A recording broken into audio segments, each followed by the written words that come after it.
So over the years, I've been working on art and things like that for a long, long time. I've also burnt out like 5, 6 times, like really burnt out. Not like, oh, I'm having a bad week, like fully like had to step away because of it.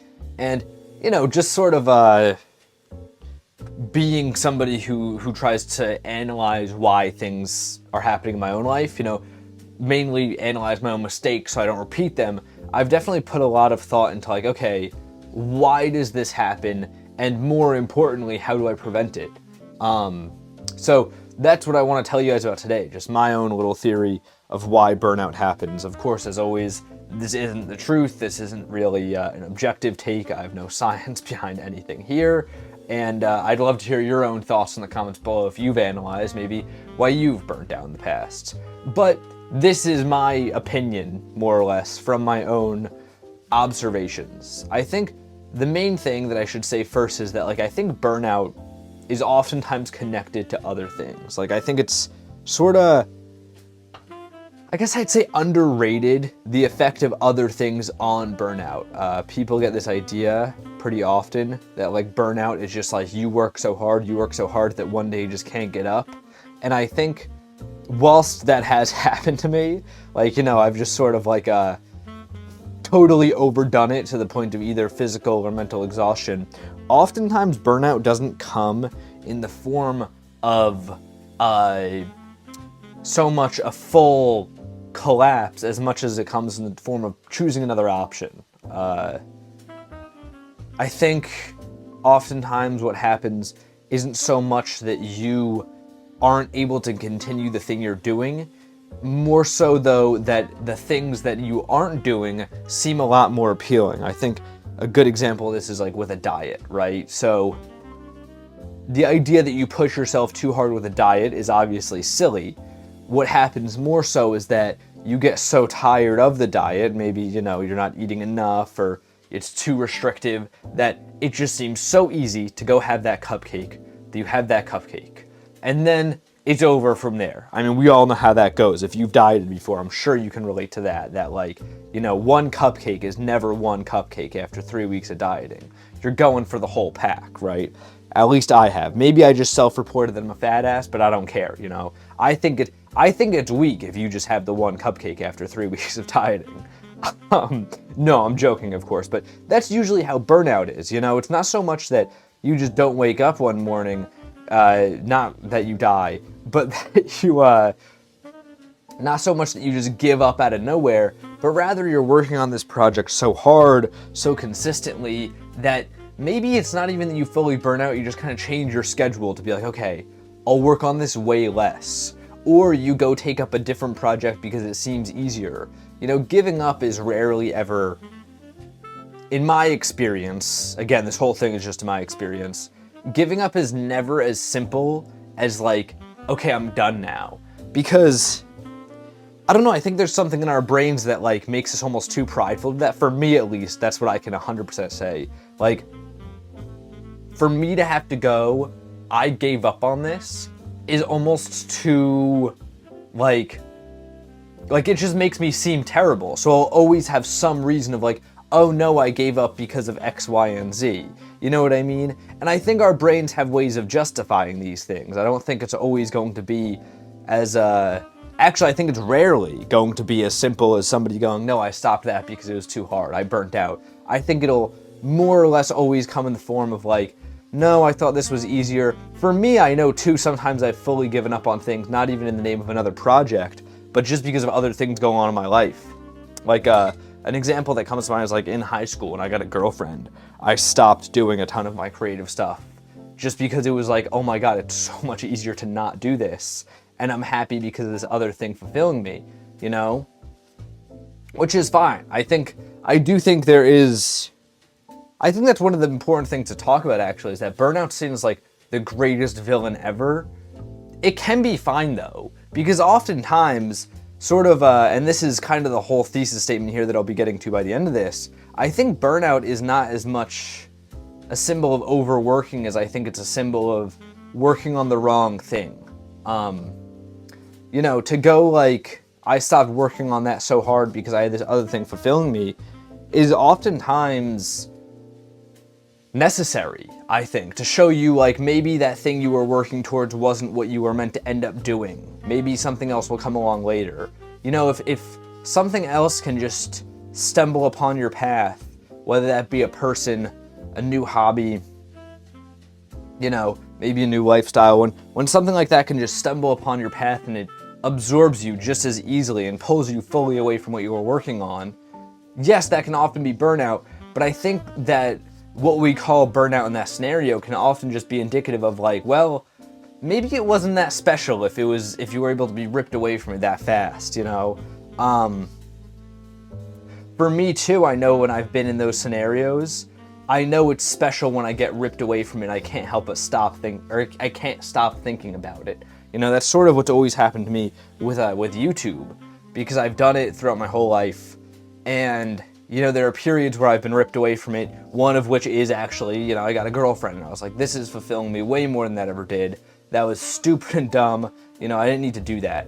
Within a month of throwing in the towel fully, I was already like looking at YouTube Studio on random channels to just you know, I don't know, maybe I sound like an addict right now. But it's true. I was just like that passionate about it, where it was like, I can't help but get it out somehow. And that led to me being like it slowly moved from like, I'm done with that. That was dumb. That wasn't the thing I was meant to do, to like, well, someday it'll be the thing I'm meant to do. You know, someday I'll do YouTube. And then from there, it just spiraled into like,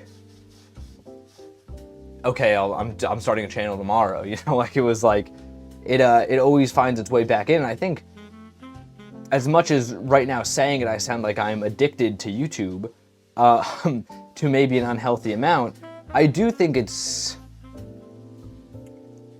I don't know, I think it's good, because it shows that when you're really meant to do something, you know what I mean? Drawing has always been that way for me too. I'm sure a lot of people in the crowd can relate to this. Not in the crowd, oh my god. Why did I just say the crowd? The audience. I am not filming this live. Now it really seems like I've been hiding a live audience off to the side the entire time. No, but I'm sure a lot of you guys can relate to this. I know there's a lot of artists from your guys' DMs and comments and such, and like, for me, whenever it's like, okay, like, I haven't drawn in a while, it'll always come out in school. It'll always be in the back of class, right? Like, you can't help but just start doodling on a piece of paper in the back of the classroom, or front, wherever you sit. And like, I think that's a huge example of like, you probably won't burn out of drawing as fast, or ever really, if you're one of those people who can't help but do it, you know? There was, I forget the exact name of the artist, and that's really bad. I don't want to butcher it though. I think, I'm not even gonna try. He was one of the last great illustrators that had passed away recently. I want to say he passed away. He might still be alive. He fully just does these giant drawings with a Pentel Feud brush pen, right? And I remember there was this documentary on him that I was watching, and they were like, the whole point of the documentary, to me now, seems really weird, where it was like, they were trying to figure out when he takes breaks from drawing. And he said, like, you know, I try to, I'll go on a vacation with my family, but usually I end up drawing on the plane again, which to me seems extremely normal, right? And the whole documentary was kind of framed from this idea of like this guy just won't stop, you know, like as if he was a crazy person. And they had this line in there where they were like, it's almost like he can't stop, not because he's addicted, but because drawing is like breathing to him. And I remember watching this, just being like, yeah, like that's how so many things in our life work. Like, I think that's a very botched, sort of just like mangled way of understanding a hobby. You know what I mean? Like, there's such thing. I know maybe this is a sign that we're deeply off track, that seems crazy to people, that like there's such thing as just really loving doing something and doing it because you genuinely just have a huge passion for it. Like, I feel like Like, it's weird that that concept is now alien to people, where it's like, yeah, no, of course it's like breathing to him. So many things we do are. Do you go on Instagram every day? Well, some people are probably really addicted to social media. I think that's a terrible example. But I mean, there's a ton of things that we do every day in our daily lives that we do not because we're addicted or because we're workaholics, but because they're habits. Like, I don't know, I can't think of any right now, and that's gonna make it seem like I have a really bad point here, but I do believe that. Like, I think that that's just something that comes along with it. I think that burnout is, I don't want to give a definitive statement of what burnout is, right? Because I think that'd be jinxing myself really hard. Not burning out, though, to me, is very easy, as long as you make sure what you're doing is 100% what you're meant to be doing. In my life, I've burnt out a lot, right? But I've also not burnt out a lot. There are things that I've consistently stayed doing every day since I was, for 10 years plus now, even more. There are tons of things that I have just never stopped doing. Not because I am grinding or because I'm some workaholic, but rather just because it's something that comes naturally, right?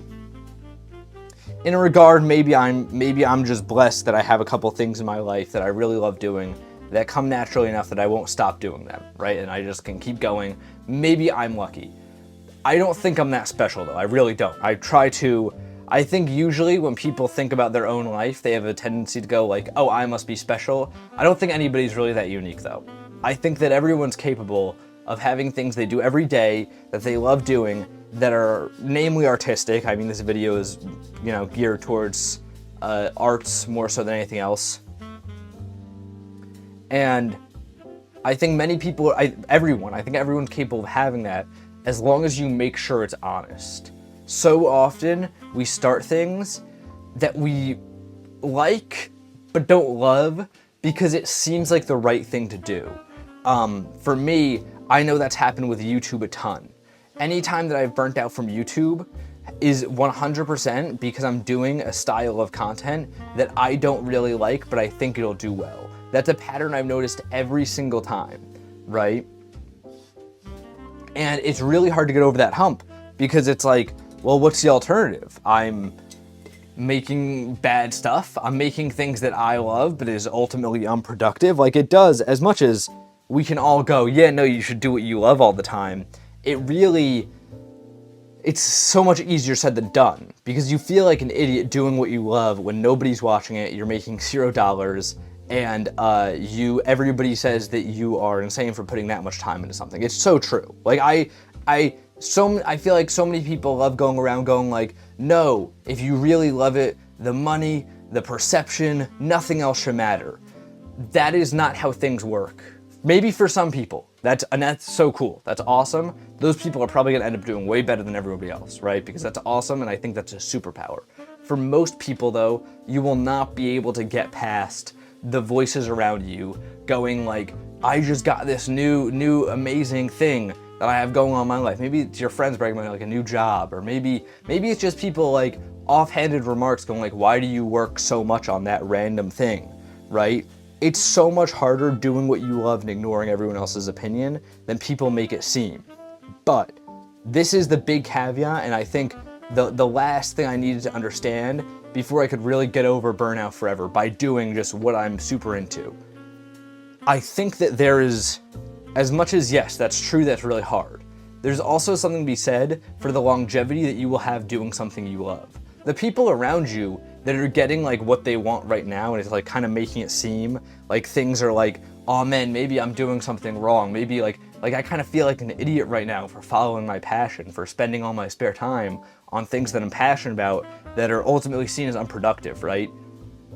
You will win in the long run because the people who are doing things that they don't really love and seeing all the benefits of it, they will burn out. That's just how things work. Burnout doesn't just happen in art. Burnout happens in life.